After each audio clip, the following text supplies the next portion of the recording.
What Crockett did here was methodical, even though it sounded emotional. She started by grounding the argument in a fact that is easy to miss in partisan debates.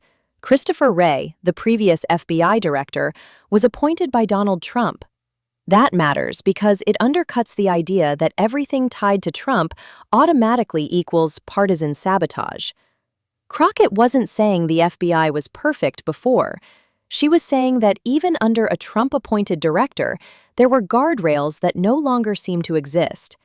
That framing is important because it establishes that this critique is about competence and independence, not party labels. Her central charge is devastating in its simplicity. Kash Patel is the only FBI director in history who never served within the FBI before taking the job. That is not a rhetorical flourish, it's a factual distinction. Past directors may have come from different backgrounds, but they all had institutional exposure to the Bureau or deep law enforcement experience tied directly to its operations. Crockett uses that fact to argue that Patel lacks both institutional knowledge and respect for career professionals, which she says explains the aggressive targeting and firing of career officials even before his confirmation. She then connects that lack of experience to something much bigger: fear. Crockett doesn't speak in abstractions here. She explicitly says that she does not feel safe, not as a lawmaker, not as a Black woman, and not as someone who has watched colleagues receive death threats and survive assassination attempts. That's a powerful shift. She reframes law enforcement success away from arrest numbers and toward whether elected officials and everyday citizens feel protected from political violence. Her argument is that under Patel's leadership, that sense of safety has eroded.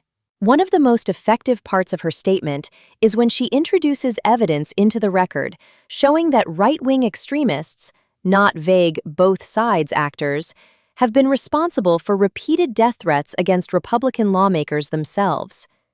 This isn't ideological spin, it's documented reporting. By doing that, she collapses the false narrative that concern about right-wing extremism is partisan. If Republican lawmakers are being threatened for internal party votes, then the threat is structural, not ideological. Crockett then pivots to what may be the most alarming claim. Patel told the Senate it could take 14 years to fully staff the FBI. In the middle of rising domestic extremism, election threats, hate crimes, and political violence, that timeline is staggering. She frames it as an admission of failure, not a logistical challenge. At the same time, she accuses Patel of diverting FBI resources away from counterterrorism and towards street-level immigration enforcement, effectively turning federal investigators into ICE auxiliaries while understaffed divisions are bleeding talent. Her critique of optics versus substance is also sharp. She points out a high-profile arrest where Patel appeared to take credit publicly, even posting prematurely, when, according to her, the decisive action came from parents turning in their own child after an online confession. Crockett's point isn't that the arrest was wrong. It's that leadership obsessed with public victories and social media optics may be neglecting the quieter, harder work of prevention and intelligence. Then comes the moment that lands hardest with many viewers: her reference to attacks on HBCUs and the silence she says followed from the FBI. In her telling, communities targeted by domestic terrorism were left asking the same question over and over: how did we get here again? She answers it herself, by refusing to confront white supremacy as the dominant domestic terror threat. Crockett says plainly that nothing she heard in the hearing convinced her that Patel intends to address that threat head-on.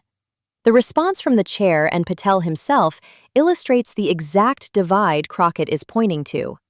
Patel deflects toward resume credentials and arrest statistics, emphasizing murder rates, drug seizures, and child exploitation cases. Those numbers may matter, but Crockett's argument is that statistics cannot substitute for trust, independence, and moral clarity.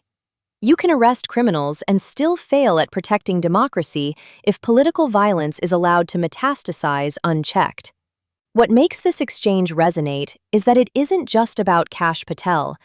It's about what Americans expect from the FBI in a moment when political violence feels closer, louder, and more normalized than it has in decades.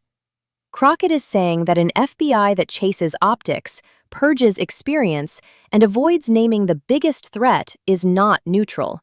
It is dangerously misaligned with reality. Whether viewers agree with her or not, this wasn't a throwaway speech. It was a warning, and it forces a question that goes far beyond this hearing.